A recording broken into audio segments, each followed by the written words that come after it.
Hey guys, welcome to BP, the Bible Perspective. Let's deconstruct Voddie Bachman's pre-rapture view. Now, before we get into it, please like and share this video and subscribe to BP, the Bible Perspective. And as always, if you have a thought or comment, add it to the comment section below. All comments are welcome. The rapture is one of the most highly debated subjects when it comes to end times or eschatology, which is the study of end times. There are three major views on this issue. First and foremost, what is the rapture? Well, the rapture is the teaching that Jesus will catch up or take out from the earth his church. Okay? Now, there are three commonly held views on that. There is what's called the tribulation view, meaning the church is going to be raptured before the tribulation begins. And then there's what's called the mid-trib view, which is the church will go halfway or 3.5 years into the tribulation period and be raptured out. And then there is the post-tribulation rapture view, which is the church will go through all 7 years of the tribulation and then be raptured out. I believe Voddie holds to the post-tribulation. And the tribulation period is that a 7-year period of time in which God will judge the earth, but more on that later. So there's a lot of debate on both sides, or all three sides. Now, there's one other view that I'm not going to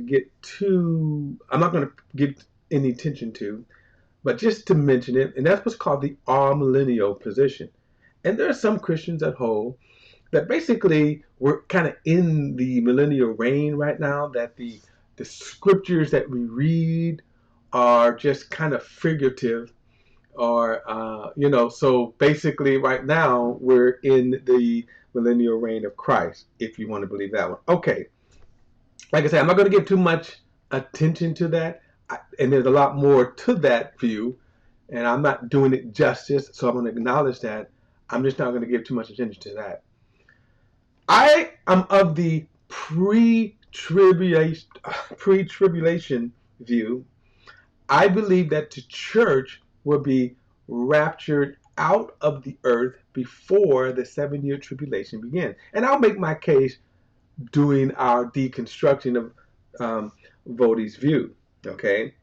But I also want to say this, that even though I hold strongly to the pre-tribulation view, I'm going to also say that I don't say that it is something that is so concrete in Scripture, because it is not. So, for example, the second coming of Jesus Christ. In other words, the teaching that Jesus, I'm going to say this, the teaching and declaration and prophecy that Jesus is going to physically come back to this earth and set up his kingdom and rule and reign for 1,000 years. Okay, that is spelled out plainly in Scripture. So that is not debated. So, and even with the rapture, that is not necessarily debated that there's going to be a rapture, but more so when the rapture is going to happen. And I'll admit, that's where my argument would be the weakest, even though I'm going to make my case.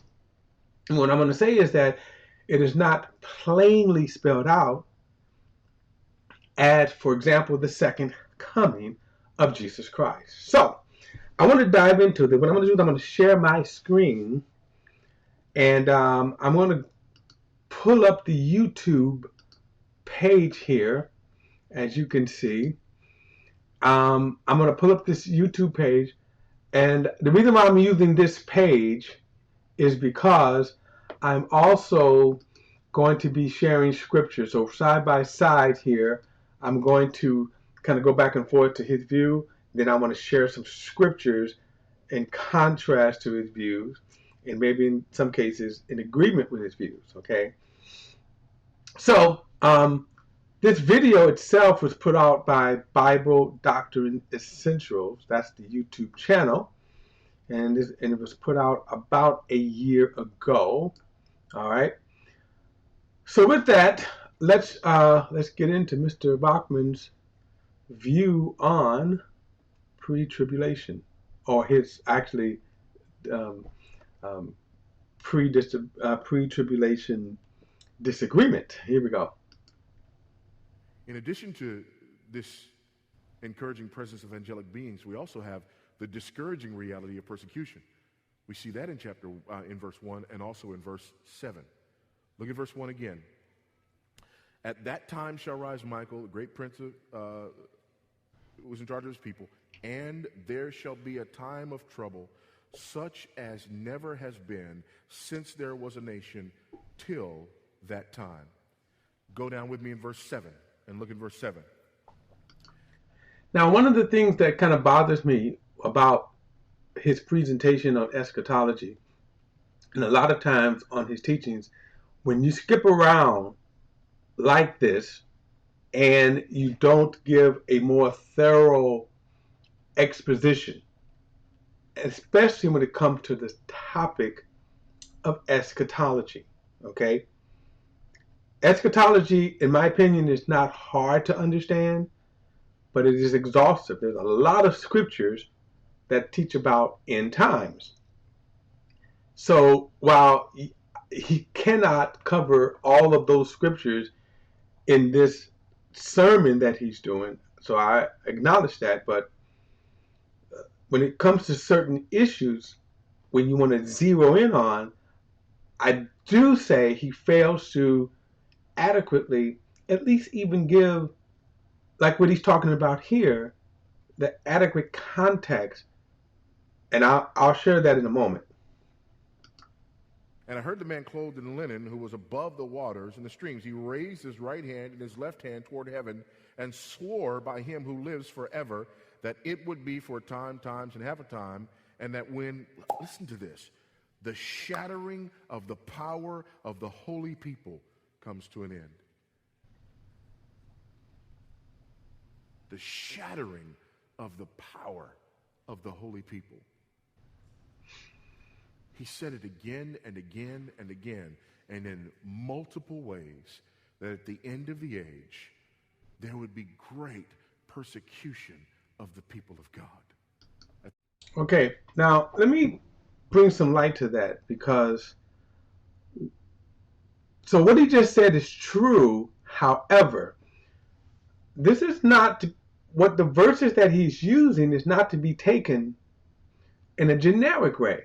So when he says the people of God, who is he referring to? So let me skip over to my verse here. I'm going to go to Daniel chapter 2. And this is important. Like I say, I may end up doing this in two parts. So the reason why I think this is important, again, for us to understand, especially when we talk about the rapture, and of course, where in prophecy is the rapture. So let's take a look, first of all, of a general kind of overview of prophecy. This was a dream that God had given Nebuchadnezzar. And that's astounding in itself. Nebuchadnezzar did not understand the dream. It was so troubling, he called his magicians. The magicians could not interpret it. And when they could not interpret it, he ordered their execution. Daniel was one of the magicians, one of his advisors. And so Daniel had asked, give me time to seek God and get an answer. He did. God gave him the answer. And they rushed Daniel to the king. And now Daniel is getting ready to tell him what this dream is about. So here it is in verse 36. This was the dream. Now we will tell you the king's interpretation. You, king, the king of kings, to whom the God of heaven has given the kingdom, the power and the might and the glory, and into whose hand he has given, wherever they dwell, the children of men. the beasts of the field, the birds of the heaven, making you rule over them all. You are the head of gold. Now, let me come back. I want you to look at something. Let me look at verse 31. I want to get because I want you to see the image here. So I'm going to back up track for a moment. This is what he's going to tell him what the dream is. Okay, look at verse 31. He says, "You king, until you saw, O king, and behold a great image. This image, mighty and exceeding brightness, stood before you, and its appearance was frightening. The head of this image was of fine gold, its chest and arms of silver, its middle and thighs of bronze, its legs of iron, and its feet partly of iron and partly clay. And you looked, a stone was cut out by no human hand, and it struck the image on its feet of iron and clay and broke them into pieces. Then the iron and the clay, the bronze and the silver, the gold, all together were broken into pieces, became like chaff of the summing threshing floor, and the wind carried them away so that no trace of them could be found. But the stone that struck the image became a great mountain and filled the whole earth." Now I want to focus on that because now what I'm going to tell you what the interpretation is. Well, I'll read it because I mean it gets here it is.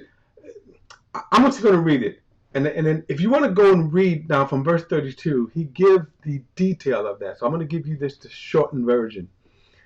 What this image was a image, a human form that of four world dominating kingdoms. Okay, so that's what this is about. Now, then you see that a rock or a stone that was not made from human hands pulverized the human image. Now, the human image makes up of, again, world governance. So again, let me skip down to 36. I'm just going to read the first part of this, and it says, "This was the dream. Now we will tell you the king interpretation. You king of kings, to whom the God of heaven has given you the kingdom, the power, and the might, and the glory, into whose hands he was given. Wherever they dwell, the children of men, the beasts of the field, and the birds of the heavens, making you rule over them all. You are the head of gold. Another kingdom inferior to you shall rise after you, and yet a third kingdom of bronze, which shall rule over," now get this, "all of the earth." So this is what this prophecy here is different. What makes it different from, let's say, Egypt or Assyria. Notice he said you will rule over all the earth. And there should be a fourth kingdom, strong as iron, because it breaks into pieces, shatters all things, like iron crushes it. It shall break and crush all these. And you saw the feet and toes, partly of powder and clay, partly of iron, and it shall be divided. It should be a divided kingdom, but some of its firmness of the iron shall be in it, just as you saw iron mixed with the soft clay in the toes. And as the toes of the feet were partly iron and partly clay, so the kingdom shall be partly strong and partly brittle. And you saw an iron mix of soft clay, so they were mixed with one another in marriage, but they were not whole together, just as iron does not mix with clay. And then notice this in verse 44, "And in the days of those kings, the God of heaven will set up a kingdom that shall never be destroyed, nor shall the kingdom be left to other people, and it shall break into pieces all these kingdoms and bring them to an end, and it shall stand forever." Just as you saw that the stone was cut from the mountain by no human hand, and it broke into pieces the iron, the bronze, and the clay, the silver, and the gold, a great God has made known to the king what shall be after this. Now, so right here, and by the way, this is what the whole entire book of Daniel is about: interpreting and explaining over and over again this vision. This is why when you go through and you're going to see in the prophecies, one after another, it is explaining this. This is a prophetic picture of the kingdom of the world from Nebuchadnezzar's day all the way into the end of the world or the end of the age. And who's going to bring it to an end? It will be, of course, Jesus Christ. He's the stone that will pulverize all of this human form, human governments. Okay, so the prophecies now, in terms of when he comes and set up this kingdom, this is a prophecy. This is extremely important to understand about this human form, the prophecy here. So you have to start when Daniel's given this prophecy that he now interprets to Nebuchadnezzar. It's important to understand this. All right. Now later we're going to see in Daniel chapters 7, 8, 9, I'll get to 9 in a moment, it is an interpretation of this prophecy here, this image of 4 world ruling, dominating kingdoms to the end of the earth. All right, so with that, let me go back to what he's saying here. Into the age. Let me tell you this, brothers and sisters. The church will not escape tribulation. The church has escaped tribulation. The church is in the midst of tribulation. And again, this flies in the face of what we hear so often. We have all just been inundated with dispensational premillennialism. And all of us, I mean, we're just washed in it and bathed in it. I'll never forget my first interview that I had to interview for a church. Okay, let me go back and I'm going to show you when he said that the church, one of the problems to me is he's mixing and combining the church age or the church with Israel. But let me show you something here. A couple of verses. Let me show you something. Now, in chapter 9, okay, one of the most fascinating things about chapter 9, already, so Daniel's prophecies is a combination of prophecies over the span of his lifetime. So he starts off being deported from Israel as a young man, okay, possibly a teenager, late teens, early 20s, and he's deported to Babylon, and he will spend the rest of his life in Babylon. The prophecy that he received now was when he arrives there. Now, it's many years later. I mean, many. Daniel's at this point now is an older man. And already the prophecy that he interpreted for Nebuchadnezzar to come to pass. The Babylonian kingdom has been overtaken by the Medes and Persians. The Medes and Persian.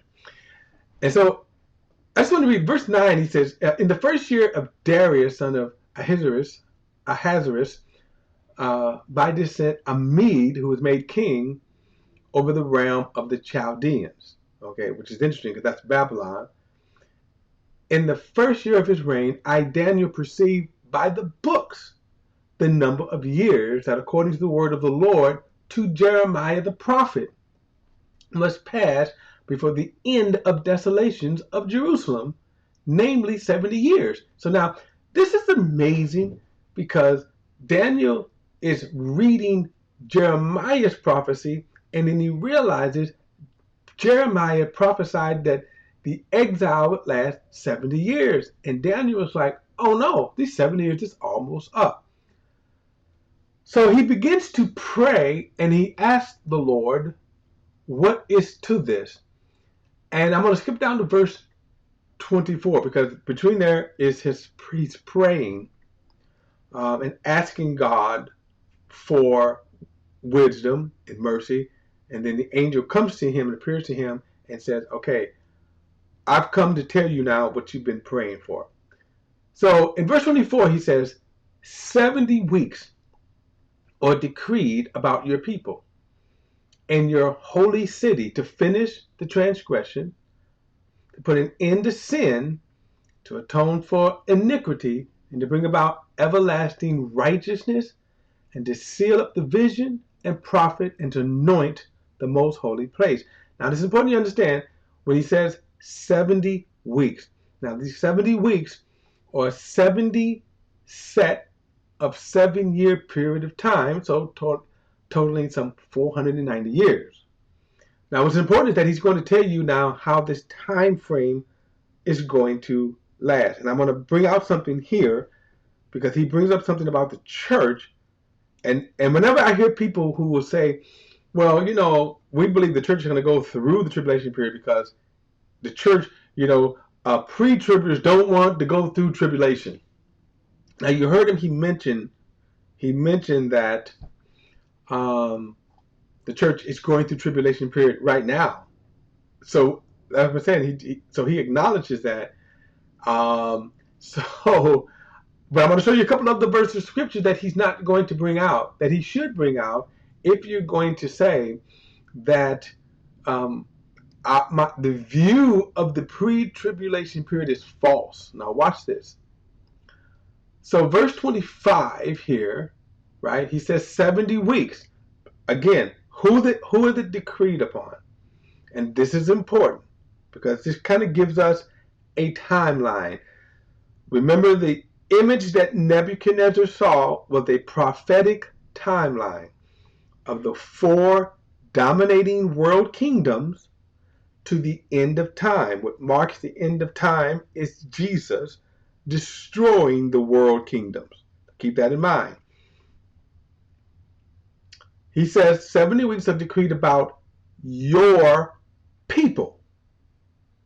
Now, he talked about people now because my point is he's taking prophecy from the Old Testament and applying them to the church. This is the first mistake. This is the first mistake of all people who are attempting to interpret eschatology or end times. So specifically, because remember, we start off with Daniel studying and realizing that the 70-year exile on Jerusalem, on Israel, is expiring. So keep that in mind. He's talking about Israel here. So he's not talking about the church. He's talking about Israel. He goes on and says 70 weeks are decreed about your people and your holy city. Right? So again, he's talking about the Jews. He said to finish transgression, to put an end to finish transgressions, to put an end to sin, and the atone for iniquity, to bring everlasting righteousness, to bring in everlasting righteousness, to seal both vision and prophet, and they anoint the most holy place. Now, what is the most holy place here? And how does that, if you're going to say that this is the church, how is that in this the church? Now, verse 25, know therefore and understand that from the going out of the word to restore and build Jerusalem to the coming of the anointed one, a prince, there should be 7 weeks, then for 62 weeks it shall be built again with squares and a moat, but in troubled times. So let's kind of go back and look at this timeline, because this is important. He says, going forth. Now remember what Daniel was praying for, though. He's realizing the 70 years is almost up. So now we get another timeline, another prophetic timeline. And so he says, from the going forth of the word to restore and rebuild Jerusalem. So this happens from Daniel's perspective, I don't know, some 20, maybe 30 years. During the book of Nehemiah and Ezra, when Cyrus, okay, let's see. Let me see if I can see that right quick here. Yeah, we're doing some Bible study here. Let's look at Ezra and see if it's in Ezra. I'm going to switch over because I'm using history. I don't use the English Standard Version, but this is the version that Voddie is using. So I'm using his version for this study here. Where is it at here?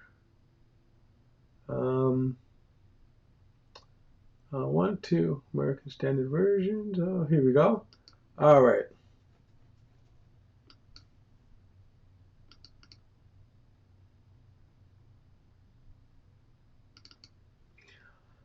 Okay, so this is what I wanted you to read. Understand here. Um, so listen here. In the first year of Cyrus, king of Persia, that the word of the Lord by the mouth of Jeremiah might be fulfilled, the Lord stirred up the spirit of King Cyrus of Persia, so that he made a proclamation throughout all his kingdoms and also put it in writing. Thus says Cyrus, king of Persia, the Lord, the God of heaven, has given me all the kingdoms of the earth. And this is powerful right here, right? And he has charged me to build him a house at Jerusalem, which is in Jerusalem. So you go back and you can read that. So remember, he says here in verse 25, know, therefore, and understand that from the going out of the word to restore and build Jerusalem. So that right there we saw from Ezra's standpoint. By the way, Ezra is it's what's called a post-Babylonian time period, right? Daniel is reading this. He lived through the 70 years. So then after the 70 years, and so the one kingdom passed from Babylon to the Median Persian. And so that edict right here is a fulfillment of um, um, Jeremiah's prophecy, 70-year prophecy. But notice this, though. We're getting now more information. So he says, know, therefore, and understand that from the going out of the word to restore and build Jerusalem to the coming of the anointed one. So right there, the book of Ezra, that started a prophetic time clock. He says, shall be 7 weeks. Then for 62 weeks it shall be built again with squares and a moat, but in a troubled time. And look at verse 26. But after 62 weeks, um, after 62 weeks, an anointed one shall be cut off and shall have nothing, right? So right here is important because um, the anointed one being cut off, other translation says the Messiah. So what we have is a total of 69 weeks. Now remember I said that the 70 weeks is a period of time, a 70 set of 7-year period of time, right? 70-year period of time, some 490 years, if my math is correct. That prophetic time clock began when Cyrus, king of Persia, gave the order to go back and restore Jerusalem. You read Ezra and Jeremiah, they're fulfilling that command. But notice he said now 62 weeks goes on, or 7-week period of time. Now we'll show you how we get to 7-year period. Now, why 1 week then is 7 years. But notice he says that the 69 week comes. We come to 69 week, and then the anointed one, or the Messiah, okay, is cut off. All right.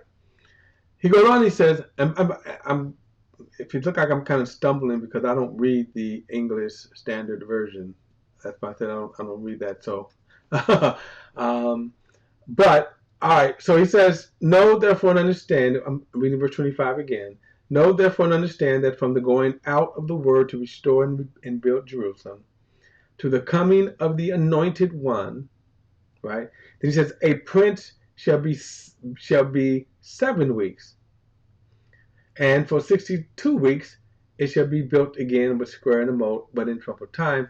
After 62 weeks, an anointed one shall be cut off, and shall have nothing." And then he said, "And the people of the prince who is to come shall destroy this city and the sanctuary.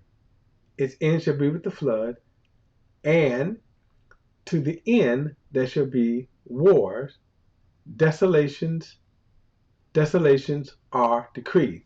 Verse 27, "And he shall make a strong covenant with many for 1 week, and for half of the week he shall put an end to the sacrifice and offering, and on the wing of the abominations shall come one who makes desolation until the decree end and poured out on the desolator." So, like I said, I don't use this translation, but it pretty much saying the same thing that the other translations are saying. So what you have is a 70-week prophecy of Daniel, and this is what is important. The 70-week prophecy, which is a 490-year, 70 sets of 7-year period of time, right? So the 69-week. Now, one of the interesting about prophecy, and especially with Daniel's prophecy, is that you're able to chart. If you read prophecy correctly, then you could say, where am I in the timeline of prophecy, right? So we saw that with Daniel. He's reading and he was able to chart himself, right? Hey, I'm in this 70 I'm in this 70-year exile, which is getting ready to end. He's able to cite himself. Now, if you were let's say one of the apostles, all right, if you were the apostles, then you would be able to chart yourself and say, we are right now between week 69 and week 70. Now we know 70 hasn't started yet. How do we know? Because of the abominations that make desolations, right? So in other words, that last week, then he said he'll make a covenant for many for 1 week, and then half the week he'll put an end to the sacrifice and offerings. Now I'm not going to get into a lot of it because some people see this as the internet happened, I think, some 200 or 300 years before the birth of Christ, with one of the wicked kings. But I'm going to say that is not what he is talking about here, because that God did not make a covenant for 7 weeks. I mean, for 7 years, and then break the covenant in the middle of the week. Besides that, Jesus refers to this abomination that makes desolation. So let's do that. Let's go to Matthew chapter 24. Matthew chapter 24.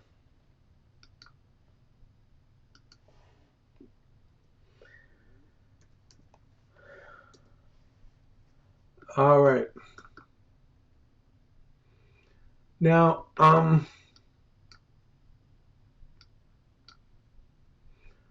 want to go to the part where he says, I'll bring it up to verse number 14. He says, "And this gospel of the kingdom shall be proclaimed throughout the whole world as a testimony to all nations, and then the end will come." So when you see the abomination of desolations spoken by the prophet Daniel standing in the holy place, then he says, "Let the reader understand. Then let those who are in where? Judea." flee to the mountains. Now I want to stop there. We can go on, but notice. Oh, I'm gonna read. I'm gonna read because it says, "Then let those in Judea flee to the mountains. Let those who is on the housetop not go down to take what is in his house, and let the one who's in the field not turn back to take his cloak. And alas, for the women who are pregnant and for those who are nursing infants in those days, pray that your flight may not be in the winter or on the Sabbath, for then there will be great tribulation, such as has not been from the beginning of the world until now, and will never be." So let's stop. And they said, if those days have been cut off, no human being would be saved, but for the sake of the elect, those days would be cut short. Stop. Now, here's what I want to now take a look at. Because remember, he read Daniel chapter 12. Oh, let's go back there, and I'll read it again. Daniel chapter 12. And like I say, that's why, if you're going to me embark on trying to teach on eschatology, there's a lot that should be put together so that we get the adequate picture. So remember, he read this, chapter 12, verse 1 says, "And at that time, Michael rose, a great prince who has charge of" what? Your people. So who are your people that he's talking about here? He is talking about the nation of Israel. He's not talking about the church. The church here is not in view, and I'm going to show you this in a moment. But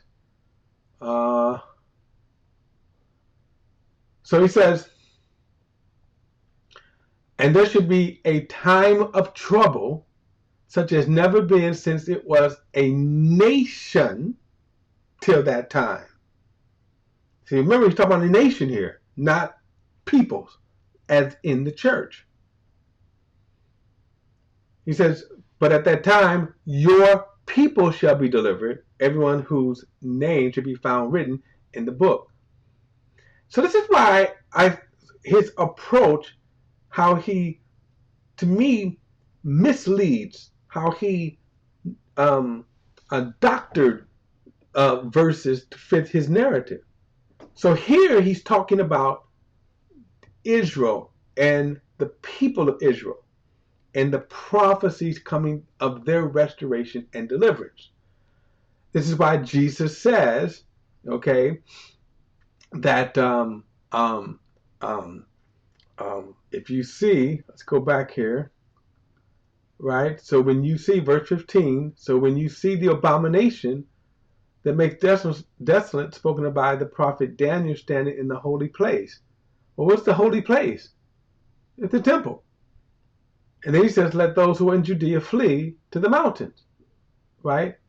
Well, if we're to believe, as Voddie is saying, that this verse is talking about the church, then when this happens, then should we jump on the plane and go to Jerusalem or Judea and then flee to the mountains? No, he's talking about those who would be in Israel at that time. So let me do this. Let's stop this, and then I will do a part 2. I will do a part 2, okay, of this, and we will continue to deconstruct. All right, so don't forget to like and share this video, and subscribe to BP the Bible Perspective. As always, if you ever thought, a comment, add it to the comment section below. All comments are welcome, and I will see you in part 2, guys.